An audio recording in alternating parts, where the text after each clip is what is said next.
La humanidad tiene la urgente necesidad de volver a los cálidos brazos de Dios. En un mundo en donde el relativismo es lo que reina y las decisiones y los deseos de cada uno es lo que impera, Dios ha colocado un pueblo, una iglesia, la cual es columna y baluarte de la verdad. Esta iglesia sería la portadora de la guía segura para toda esta humanidad. Pero esta iglesia correría dos grandes peligros para cometer este motivo eficazmente. Uno de ellos es el legalismo y el otro es el antinomianismo. El antinomianismo viene de una palabra griega, antinomos. Anti, contra, nomos, ley, en contra la ley.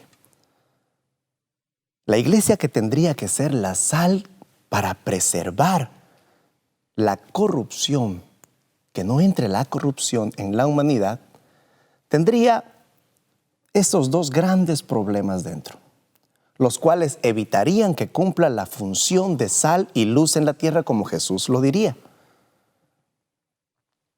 El correcto entendimiento de la ley de Dios nos librará de estos dos grandes problemas que hay dentro de la iglesia, el antinomianismo y el legalismo. Hoy te invito a que podamos realizar una oración para entrar en el tema de esta hora. Nuestro Padre, nuestro Dios, te damos toda la gloria, Señor, e imploramos tu dirección para el estudio de tu palabra, para un discernimiento correcto de lo que tu palabra enseña, Señor. En el nombre de Jesús. Amén.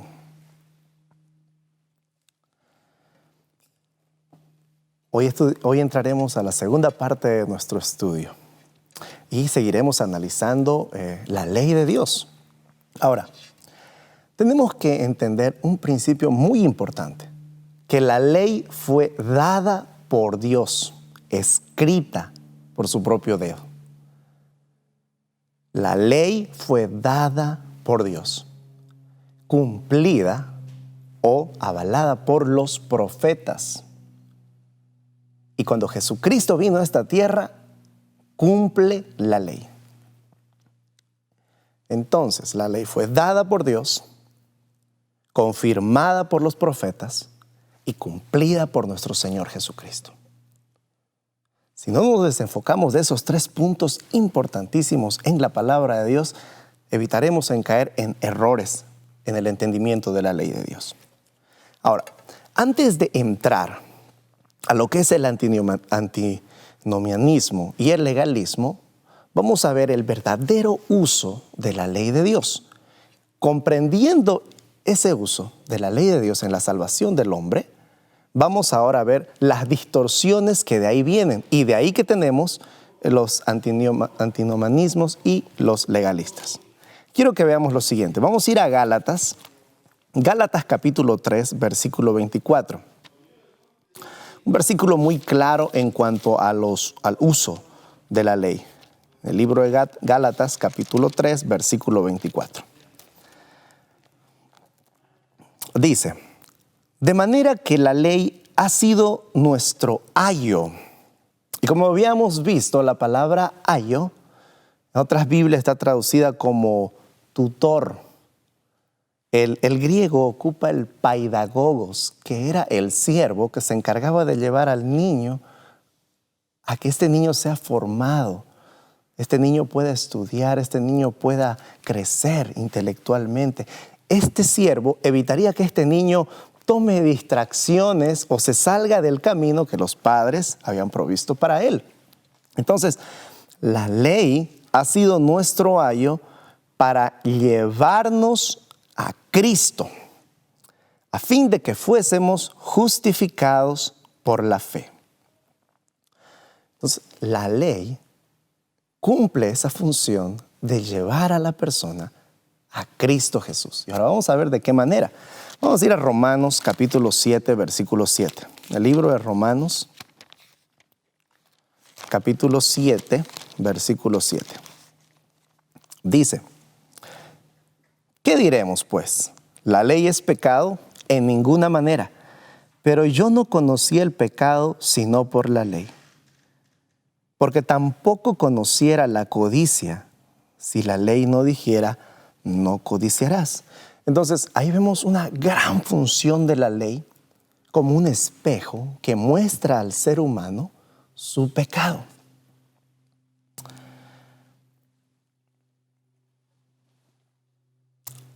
La ley también muestra, al entender que fue escrita por Dios, muestra el estándar de justicia que Dios tiene. No es algo que podamos pasar por alto o disminuir. El estándar de justicia de Dios es elevado. Y Dios pide eso del hombre.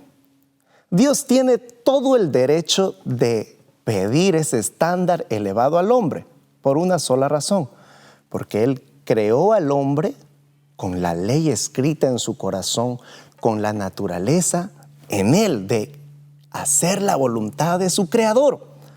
Entonces, Dios puede reclamar eso del hombre, pues Él creó al hombre de esa manera, conforme a su imagen y semejanza, nos dice Génesis. Pero, como ya hemos estudiado, el hombre obedeció a Satanás y el pecado entró en el mundo. Por un hombre, por Adán, el pecado entró. Y así como el pecado entró, la muerte también entró. Eso lo podemos encontrar en Romanos 5:12. Y desde ese momento, cuando el pecado entra en el mundo, Romanos 3:10 nos dirá que no hay justo ni uno solo. Entonces podemos elegir lo más fuerte, lo más hermoso, lo más sabio de toda la humanidad y no encontraremos uno solo que pueda llegar a ese estándar que Dios pide de la humanidad. Esa perfección, a esa vida perfecta y obediente a sus mandatos. Y esa es la condición del hombre. Y si entendemos ese principio, entenderemos por qué Jesús vino a este mundo. Jesús viene en la naturaleza de un hombre, nacido de una mujer, a formar parte de la naturaleza humana. Por dos razones. La primera razón es para cumplir a la perfección la ley de Dios. Él dirá, y vamos a leer después todos los versículos donde él habla acerca de esto. Dice, yo no vine a abolir, sino vine a cumplir. Entonces Jesucristo viene a cumplir la ley de Dios y lo cumplió a la perfección. Por eso encontramos pueden anotarlo por favor, en Primera de Pedro capítulo 2 versículo 22, que en él no se halló pecado. Jesús no pecó. Y esa es la evidencia de que Él cumplió a la perfección los requerimientos, lo que Dios pedía de la humanidad. Él cumple eso. Y la segunda es porque Él vino a pagar nuestra deuda que debíamos a Dios, a la justicia de Dios. Por eso en 2 de Corintios capítulo 5 versículo 21 dice, al que no conoció pecado, Dios lo hizo pecado, para que tengamos justicia en Él. Vamos a ir a Romanos capítulo 5 versículo 1, dice, justificados pues por la fe, tenemos paz para con Dios por medio de nuestro Señor Jesucristo. Entonces, Jesucristo cumple a la perfección la ley de Dios, lo cumple, pero muere en la cruz del Calvario. ¿Pero por qué murió? porque Él también vino a pagar lo que nosotros debíamos. Jesús cumple la justicia de Dios, lo que requiere del hombre, y paga la deuda del hombre. Hasta aquí vamos bien. Entonces concluimos que el hombre no es justificado por las obras de la ley. Por una sola razón. La ley no vino a justificarte. Ese es un entendimiento muy básico de la ley de Dios. La ley no vino a justificar al hombre. La ley vino a condenar al hombre. Porque yo no conocía que era pecado hasta que lo vi en la ley y ¡ay, he pecado! Pablo dirá, yo no sabía que era codiciar hasta que leí, no codiciarás. Entonces, de la misma manera nosotros podemos estar adorando a otras imágenes, teniendo otros dioses. Pero cuando vemos la ley de Dios, no tendrás dioses ajenos delante de mí. Entonces, entiendo que yo soy un pecador. Y la ley viene, su uso es condenar al hombre, mostrarnos como un espejo nuestro pecado. Así como en el monte Sinaí, cuando la ley era pronunciada, tembló todo el pueblo de Israel. De la misma manera, nuestra condenación tendría que hacernos temblar, reconocer que somos pecadores ante los ojos de Dios y que cualquier intento que yo haga por cumplir esa ley sin Cristo sería, como dice Isaías, un trapo de inmundicia. Sería inútil. Por más que yo lo intente, no podría cumplir ni satisfacer lo que Dios requiere del hombre. Entonces, la ley viene para eso.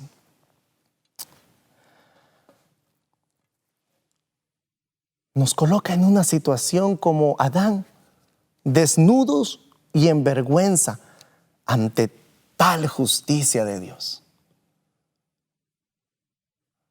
¿Qué podemos hacer?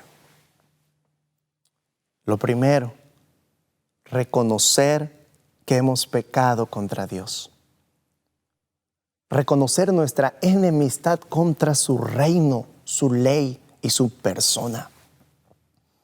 Reconocer que estamos completamente perdidos sin Él. Ir ante Él con toda nuestra incapacidad de salvarnos a nosotros mismos. Y así cuando oímos los fuertes truenos del Sinaí, es el momento en donde se nos lleva a otro monte. Pero este monte ya es el monte Calvario. Y en el monte Calvario veremos una cruz, en donde yo y tú tendríamos que ser condenados a la muerte por transgredir la ley de Dios, por atentar contra su gobierno perfecto. Pero esa cruz ya no está vacía. Está nuestro Señor Jesucristo en esa cruz, clavado, herido, en cuenta de mí y de ustedes. Jesucristo pagó nuestros pecados en la cruz del Calvario. Y todo aquel que cree en eso, la palabra de Dios dice, el que creyere en ese cambio, en esa sustitución, será salvo.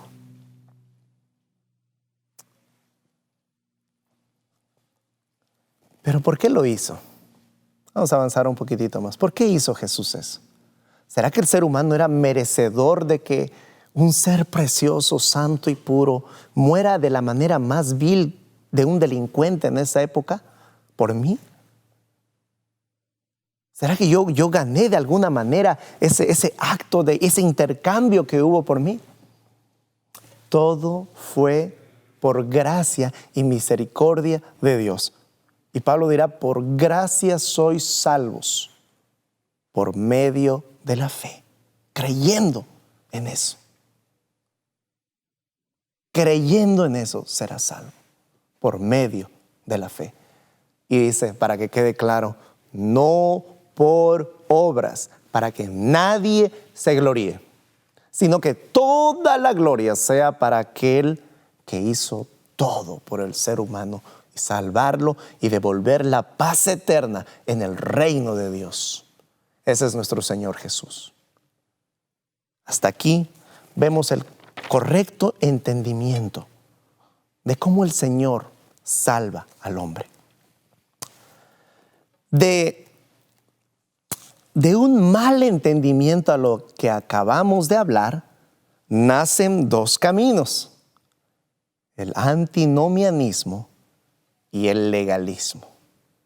Y déjeme, en el tiempo que nos queda, ver estos dos puntos tan dañinos, estos dos problemas en la iglesia que evitan que la iglesia sea la sal de esta tierra, que evite su corrupción, que preserve esta tierra de la inmoralidad y que sea la luz de la tierra. Estos dos motivos son los más peligrosos que están dentro de nuestra iglesia y surgen de este mal entendimiento de la salvación del hombre y de la ley de Dios. Ahora, vayamos ahí. El antinomianismo viene del griego, vamos a volver a repetir para entender más claro esto, viene del griego que significa contra la ley, antinomos, contra ley. Y es la actitud que enseña, escuchen esto, por eso es tan peligroso, esta actitud enseña que podemos nosotros relacionarnos con Dios, que podemos llamarlo Señor, que podemos ir a una iglesia, que podemos relacionarnos con Él, vivir plenamente con Dios, escucha este peligro, pero sin obedecer su palabra. Otras palabras, quiero la salvación, quiero disfrutar de esas preciosas promesas del Señor Jesús, pero no quiero que Jesús sea mi Señor, ni tampoco quiero tener una guía o algo que me limite a las intenciones de mi corazón. No. Yo quiero seguir mandando en mi vida. Acepto tu salvación, perfecto, pero yo quiero seguir siendo como yo soy. Y ese es el peligro del antinomianismo. Y en eso ha caído mucho la iglesia cristiana. Hay un desprecio gigante hacia la ley de Dios. Nos hemos olvidado los cristianos que la ley fue dada por Dios, confirmada por los profetas y cumplida por el Señor Jesucristo. Y la menospreciamos. Y aún elegimos versículos, no, ya no estamos bajo la ley, sino estamos bajo la gracia.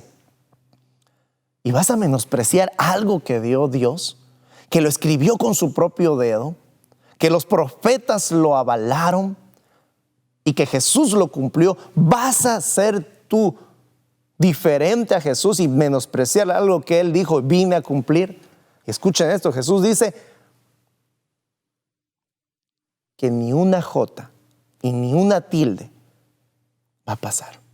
Escuchen esto, vamos a leerlo, vamos a ir a Mateo. Vamos a ir a Mateo capítulo 5, versículo 17 y vamos a escuchar de Jesús esto. Dice, no penséis que he venido para abrogar la ley o los profetas. No he venido para abrogar, sino para cumplir. Cuando dice Jesús ley y profetas, está hablando de todo el Antiguo Testamento. Vine para cumplir, porque de cierto os digo que hasta que pase el cielo y la tierra, ni una jota ni una tilde pasará de la ley hasta que todo se haya cumplido. Es más, de manera que cualquiera que quebrante uno de estos mandamientos muy pequeño y así enseña a los hombres, muy pequeño será llamado en el reino de los cielos. Y cualquiera que los haga y los enseñe, este será llamado grande en el reino de los cielos. En otras palabras, el Señor está diciendo, si tú eres luz de verdad en la tierra, si tú eres sal de verdad en la tierra, tienes un nombre especial allá en el cielo. No estás colocando la luz bajo la mesa, no estás tirando, no perdió el sabor la sal y ya se la bota, no. A eso se refiere el Señor Jesús. Pero ¿cómo vemos iglesias cristianas que rechazan y menosprecian la ley de Dios? Ahora, quiero que leamos Romanos 3, versículo 31, dice: luego por la fe, somos salvos por fe, si creemos en Jesús, somos salvos creyendo en la sustitución que Jesús hizo por nosotros, de eso no hay duda. Pero Pablo, el gran defensor de la justificación por la fe, dice: luego por la fe invalidamos la ley, de ninguna manera, sino que confirmamos la ley. ¿Se dan cuenta? Pablo tenía tan claro este aspecto, Jesús lo tenía tan claro este aspecto, que dice: no es que cuando yo ya muera en la cruz, esa ley ya queda abolida. Él dice: todo el cielo va a pasar, pero no se va a cambiar nada, ni una jota, ni una tilde de la ley de Dios. Él mira ese templo suntuoso de los judíos y dice: no va a quedar roca sobre roca, pero de la palabra de Dios dice: nunca va a pasar, es eterna. Ahora se entiende ese punto. Entonces, como cristianos, si menospreciamos la ley de Dios, estamos cometiendo un gran error ante la vista de Dios. Un gran error, mi amigo.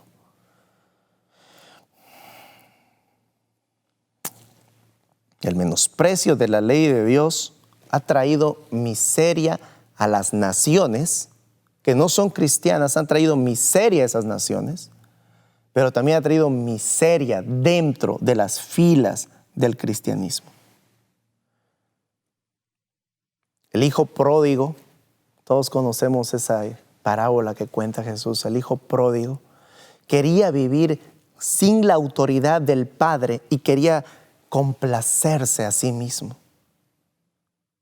Y es la misma actitud del antinomiano. No quiere una ley que lo restrinja, no quiere una palabra que le diga: no, tú no tienes que vivir así. No quiere eso, no quiere la autoridad de Jesús y quiere vivir como Él quiera. Y es por eso, hace unas semanas pasadas acaban de colocar a un pastor transexual en la iglesia luterana en Estados Unidos. Por distorsionar eso y exaltar el antinomianismo, hay iglesias LGBT. Hay Biblias con teología queer, que quiere decir que todo el contenido, escuchen esto, todo el contenido de la Biblia ha sido cambiado para un público LGBT. ¿Imaginas eso? Hay Biblias donde hay comentarios en donde enfatizan la homosexualidad de diferentes personajes bíblicos. Entonces, el primer grupo, el antinomiano, no puede ser la sal de la tierra. ¿Por qué? Porque ya perdió su sabor. Y al perder el sabor, es pisoteada. Ya no es sal de la tierra. Ya no puede preservar la carne y evitar su corrupción. Ya no sirve para nada. Por eso, si tú estás en esa actitud de antinomiano, de que tienes un rechazo hacia la ley de Dios, detente. Detente, pues es la ley de Dios, el tutor de las naciones, que los lleva por buen camino. Es la ley de Dios que al cristiano le muestra que es un pecador y que lo lleva a la salvación, que es Cristo Jesús, el que en verdad salva al hombre. Entonces, detente tu actitud antinomiana. Pero después de citar al hijo pródigo, aquel que no quería vivir bajo la autoridad de su padre, él tenía un hermano. Este hermano vivía bajo la autoridad del padre, a estricta autoridad del padre, hacía todo lo que el padre quería. Este representará al legalismo. Y el legalismo se presenta en diferentes maneras. El legalista, el primero cree que por su justicia propia, sus buenas obras, obtendrá como recompensa el cielo. Pero ojo, que hay otra manera de legalismo.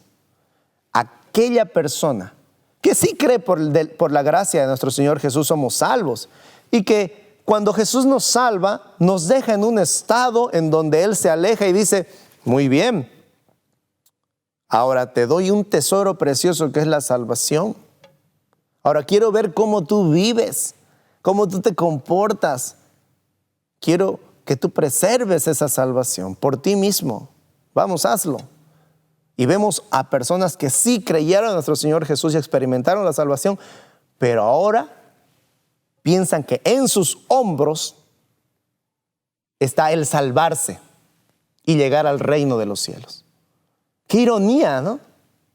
Por eso Pablo habla acerca de los Gálatas, le dice insensatos. Y la palabra insensatos es bien delicada. En realidad Pablo le está diciendo una palabra mucho más grosera. Y le dice, ¿cómo pueden volver a la circuncisión? ¿Acaso no conocieron la gracia de nuestro Señor Jesucristo? Y estos legalistas caen en lo mismo. Y el mayor ejemplo del legalismo, para ir terminando, escucha esto, son los fariseos de la época del Señor Jesucristo. Aquellos obedecían a Dios a la perfección, pero escucha esto, externamente. Había, por ejemplo, vamos a tomar uno, y para esto y para todos los mandamientos tenían diferentes reglas. Vamos a tomar uno, el Shabbat, el sábado, el día de reposo. Ellos inventaron costumbres y reglas para evitar transgredirlo. Y entre esas reglas había cosas tan tontas, pero a ellos los tenía seguros de no transgredir el sábado. Entre ellas estaba, por ejemplo, no podían cargar algo, entonces, no puedo cargar esto, lo voy a costurar, y el día viernes lo costuraban ahí para que no digan que lo está cargando él con sus manos. No podían escupir en el piso por alguna razón, porque esa agua iba a hacer germinar una semilla y estarían sembrando, estarían trabajando. Sé que hay muchas cosas así, pero ellos se llenaron, más de 600 leyes se inventaron, costumbres. Dice que diezmaban el comino y el eneldo, así eran rigurosos. Y todo el pueblo los miraba a ellos y decían, wow, ellos son los que son en verdad los hijos de Dios. Era tanta su arrogancia que algunas veces los fariseos caminaban y había alrededor de ellos unos hombres con unos palos dándoles a cualquiera que se les acerque. Era tanta su seguridad de que eran salvos por ellos mismos que rechazaron al Señor de la salvación. Y ese es el gran problema del legalismo, que no pueden ser la sal ni la luz de la tierra, porque como los fariseos no quieren ni juntarse con otras personas, porque temen contaminarse, y se han encerrado en sus iglesias hoy en día. Y no son la luz ni la sal de esta tierra. Así que una correcta comprensión de la ley y de la manera en que el Señor salva a través de la fe en Cristo Jesús evitará que caigamos tanto en el antinomianismo o liberalismo o como en el legalismo. Que Dios te dé sabiduría para ir por el camino estrecho, pero seguro en Cristo Jesús.